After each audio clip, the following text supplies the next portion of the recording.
Mrs. Gandhi, how tense is the situation on your frontiers with Pakistan? It's very serious indeed.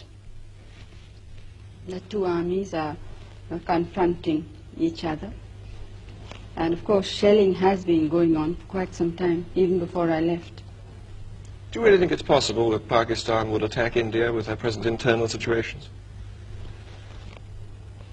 Well, when there is the sort of chaos which they obviously have, they may take desperate action and feel that an external enemy might unite some of the people there. What about you? Is there a situation in which you might attack Pakistan?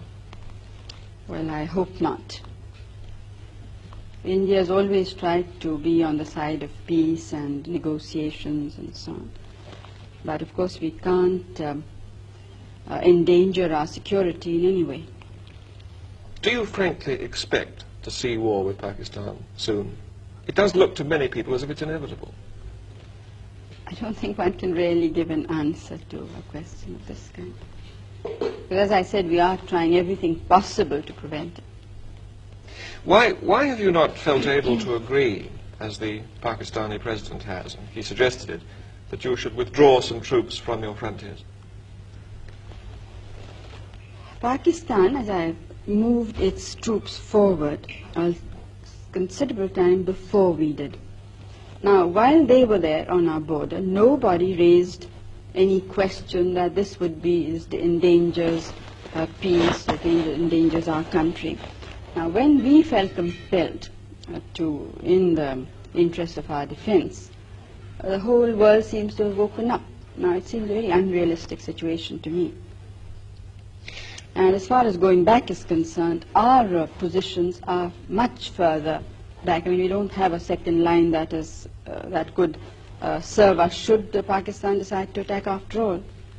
So it would not be, I don't think I would be doing my duty to the country and to the people if we would agree. And one thing you must remember is that we have never attacked anybody, but we have been attacked 3 times. But do you support the Bangladesh guerrillas? Do you support a separate state in East Pakistan?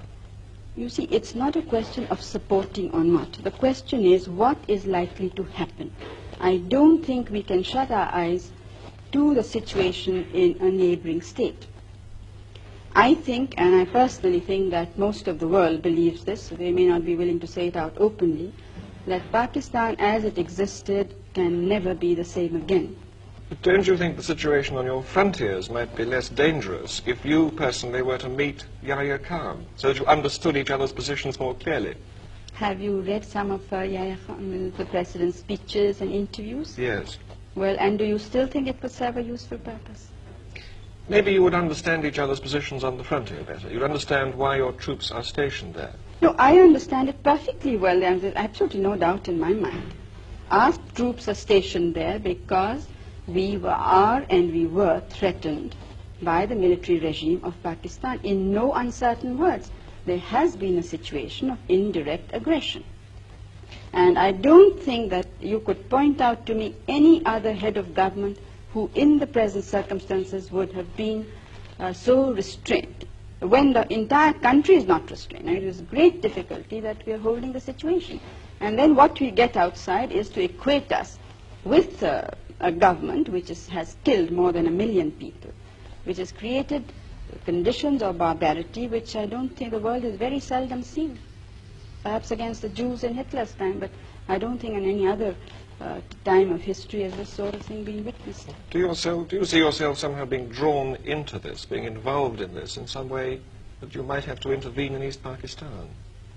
Out of humanity, almost. Well, East Bengal is the affair of the leaders of East Bengal. Now, it's up to them what should happen there. Final question. The refugees are still coming over and you have this enormous problem in India. How much longer can you sustain this? Well, we can't sustain it now longer. It's now for some months it really has been something that's, water going higher and higher. What are you going to do about it? But something will have to be done.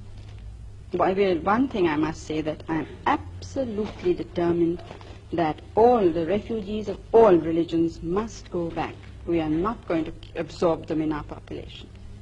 Would you, if necessary, put them back by force? Well, I'm not jumping bridges before I come to them, but I'm only sure of this, that they have to go back.